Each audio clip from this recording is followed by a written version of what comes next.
Bienvenue à cette formation axée sur l'utilisation générale du module Dossier patient électronique de CrystalNet. Dans cette formation, vous apprendrez à utiliser le dossier patient électronique en fonction de vos besoins, à naviguer dans les différents volets du dossier patient électronique, à filtrer les informations contenues au dossier de l'usager et à utiliser les fonctions spécifiques de la visionneuse du dossier patient électronique. Le dossier patient électronique, aussi appelé DPE, est l'un des principaux modules de CrystalNet. Il s'agit en fait du dossier médical de l'usager présenté à l'écran. Dans ce dossier figurent les différents épisodes de soins de l'usager pour un établissement donné. Pour consulter les données du DPE à partir de CrystalNet, cliquez une fois sur la flèche à gauche du module DPE. Cliquez ensuite sur la fonction Navigateur. Voici l'écran d'accueil du navigateur. La patiente, Shirley Temple, a préalablement été mise en contexte. Le navigateur du DPE est divisé en 3 volets différents. Le volet de gauche est utilisé pour faciliter la recherche des documents disponibles dans le dossier de l'usager. Le volet du centre permet de consulter tous les documents contenus dans le DPE selon les filtres appliqués. De plus, ce volet permet de poser différentes actions en lien avec les documents affichés. Le volet de droite présente les renseignements sur les statuts des dossiers ainsi qu'un sommaire des éléments réactionnels de l'usager. C'est également à cet endroit que les documents sélectionnés dans le volet du centre sont affichés. Il est possible de réduire ou d'agrandir les différents volets afin d'adapter la visualisation du dossier à votre écran. Cliquez sur les flèches situées entre chaque volet pour fermer l'un d'entre eux ou, au contraire, l'agrandir.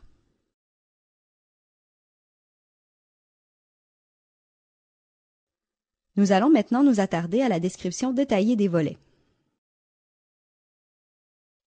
Commençons par une description sommaire du volet de gauche afin d'en savoir davantage sur les onglets disponibles dans le navigateur. Notez que les onglets affichés à l'écran peuvent varier selon l'information disponible dans le dossier de l'usager.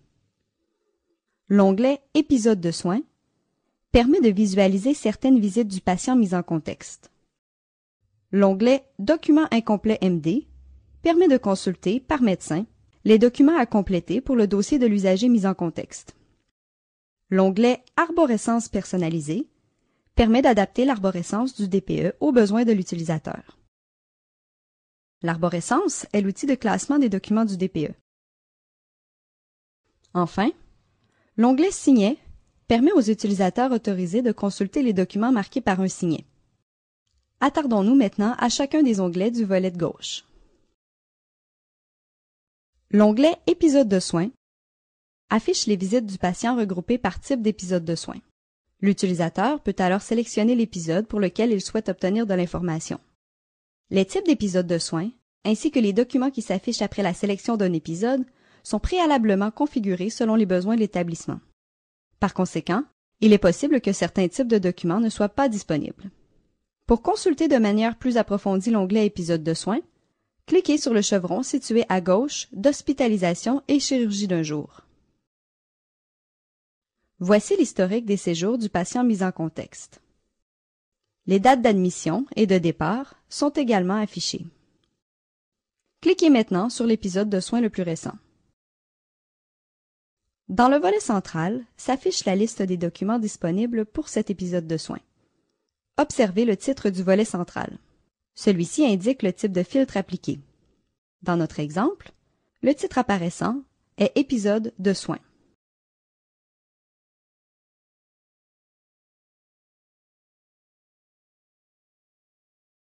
L'onglet « Documents incomplets MD » permet au médecin de consulter la liste des dossiers incomplets qui lui sont assignés. Pour approfondir vos connaissances sur les documents incomplets, veuillez consulter la capsule de formation sur l'utilisation du DPE par les médecins. L'onglet « Arborescence » facilite la consultation des documents déposés au DPE. Les documents y sont regroupés par répertoire et sous-répertoire. L'arborescence se déploie sur plusieurs niveaux et peut varier selon le contenu d'un dossier. En effet, Seuls les répertoires contenant des documents s'affichent dans l'arborescence. Pour notre exemple, cliquez sur le répertoire Spécialités cliniques afin de consulter les sous-répertoires qui s'y rattachent. Cliquez maintenant sur la spécialité Chirurgie générale. Les documents en lien avec cette spécialité s'affichent dans le volet du centre. Vous pouvez également remarquer que le titre du volet central indique Arborescence. L'arborescence personnalisée permet à un utilisateur d'accéder à une vue adaptée à ses besoins. De cette façon, à l'ouverture d'un dossier patient, seules les sections définies par l'utilisateur s'affichent dans l'arborescence. Pour configurer l'arborescence personnalisée, cliquez sur l'icône d'engrenage située à droite du titre Arborescence personnalisée. La fenêtre « Personnaliser l'ouverture de l'arborescence » s'affiche. Cette fenêtre présente l'ensemble des répertoires et des sous-répertoires de l'arborescence du DPE. Vous pouvez alors activer ou désactiver les cases à cocher des sections que vous souhaitez définir comme préférence. Une recherche par mots-clés est également possible afin de trouver plus rapidement le répertoire ou sous-répertoire que vous voulez sélectionner. Cliquez sur « Enregistrer et fermer ». Vos préférences seront gardées en mémoire à l'ouverture de chaque dossier. Vous pouvez réinitialiser vos préférences en cliquant sur « Réinitialiser ». L'onglet « Signet » permet aux utilisateurs autorisés de consulter les documents contenant des pages marquées par un signet. Grâce au signet, l'intervenant peut visualiser plus rapidement certaines informations pertinentes au sujet de l'usager. Notez que les signets ajoutés sont visibles par tous les utilisateurs ayant accès au dossier de l'usager, mais que seuls les utilisateurs autorisés peuvent ajouter ou supprimer des signets. Pour consulter les signets apposés par un utilisateur, cliquez sur le nom de celui-ci. Le volet du centre affiche maintenant les documents contenant des pages marquées d'un signet. Remarquez que le titre du volet central a été modifié pour afficher le type de filtre appliqué. Pour visualiser une page marquée d'un signet, sélectionnez un document dans le volet central en cliquant sur le titre du document à consulter. Celui-ci s'affichera dans le volet de droite. Il est possible d'apposer plusieurs signets dans un même document en les apposant sur des pages différentes. Si plusieurs signets sont apposés dans un même document, cliquez, dans la partie inférieure de l'écran, sur la page que vous souhaitez consulter. Celle-ci s'affichera dans le volet de droite.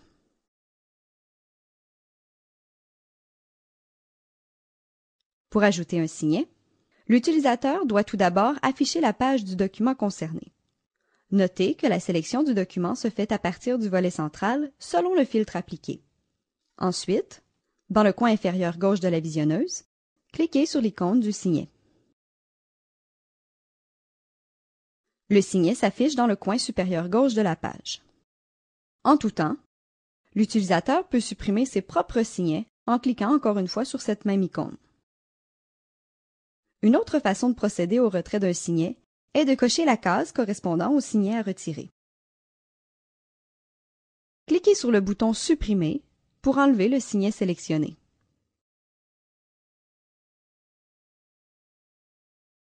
Prenez note qu'il est impossible de supprimer les signets d'un autre utilisateur. Il est également important de mentionner que les signets actifs seront supprimés automatiquement après un délai établi par votre établissement. Ceci conclut la description du volet de gauche.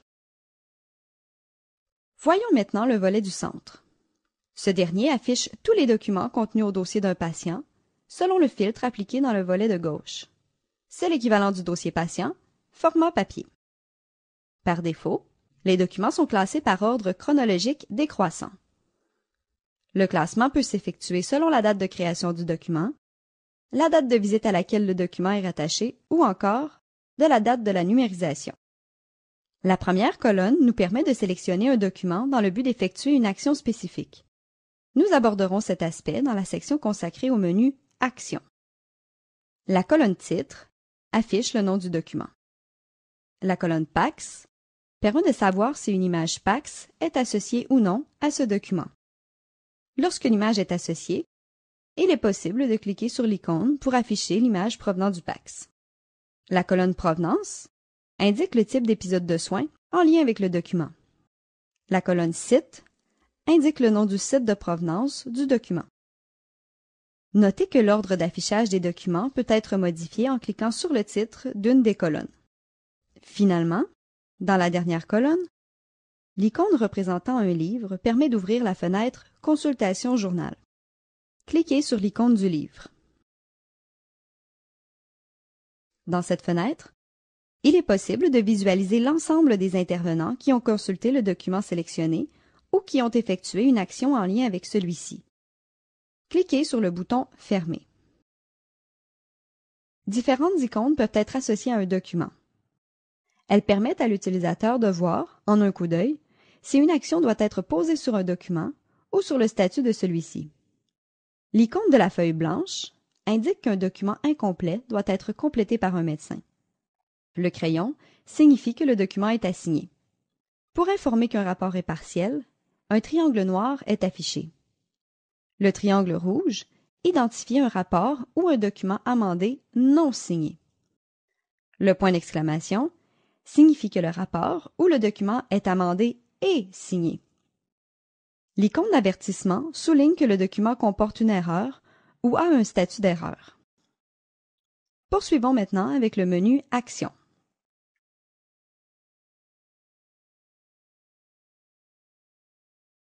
Le menu Actions permet à l'utilisateur d'effectuer certaines opérations reliées au document du DPE. Prenez note que l'accès à certaines de ces actions nécessite des droits particuliers. Lorsqu'elles ne sont pas accessibles, les actions sont grisées. La description détaillée du menu Actions est disponible sur la base de connaissances de CrystalNet. Dans le cadre de la présente formation, nous nous attarderons uniquement à l'action « Affichage de deux documents ». Comme son nom l'indique, elle permet la consultation simultanée de deux documents. Pour afficher deux documents, commencez par sélectionner les documents Biochimie et Hématologie présents dans la liste de tous les documents.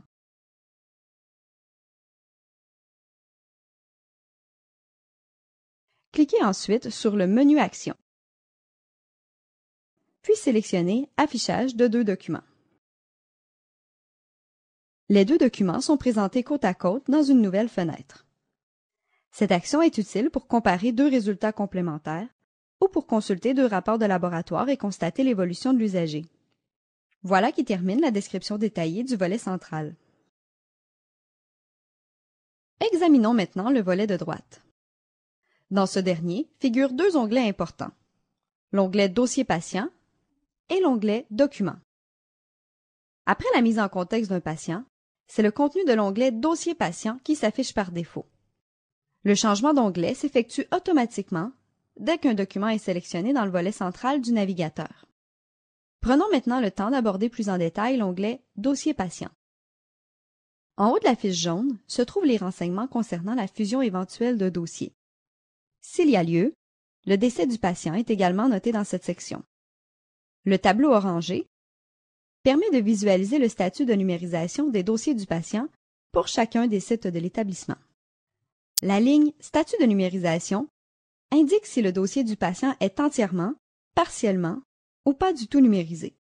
Il est important de prendre connaissance du statut de numérisation avant d'effectuer une recherche de documents. En effet, selon le statut de numérisation, il est possible que toute l'information concernant l'usager ne figure pas dans la liste des documents du DPE. La ligne « Dernière épuration » vous informe de la date à laquelle le dossier a été épuré selon le calendrier de conservation de l'établissement. La ligne « Entreposage » indique si des documents liés au dossier du patient sont présentement entreposés à l'extérieur du site. Finalement, la ligne « Conservation » permet de savoir si un dossier est conservé de façon permanente ou temporaire dans le site. La section « Éléments réactionnels » contient un résumé des éléments réactionnels, allergies, intolérances ou autres, au dossier d'un usager. Elle permet aussi de documenter les effets indésirables ressentis par l'usager pour un élément donné. Les utilisateurs détenant les droits nécessaires peuvent effectuer des modifications dans cette section. Pour plus de détails à ce sujet, consultez la capsule de formation consacrée aux éléments réactionnels.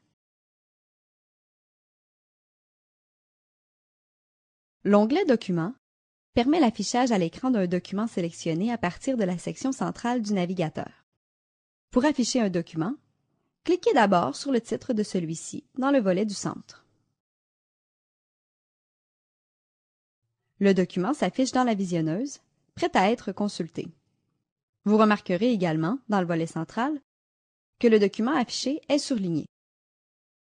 Dans le coin inférieur gauche de la visionneuse, l'icône « Soumettre un problème » ouvre une fenêtre permettant de rapporter un problème à la personne responsable du DPE. Cliquez sur l'icône « Soumettre un problème ». L'utilisateur peut alors sélectionner un problème dans le menu déroulant du champ « Choix de raison prédéfini ». Les problèmes les plus fréquents y sont répertoriés. On peut, par exemple, rapporter un problème de lisibilité du document ou encore un mauvais classement dans l'arborescence. Il est aussi possible d'inscrire un problème qui ne figure pas dans la liste proposée. Pour ce faire, sélectionnez l'option « Autres » et détaillez le problème rencontré dans le champ à cet effet. Cliquez sur « Enregistrer » pour acheminer le problème à la personne responsable du DPE.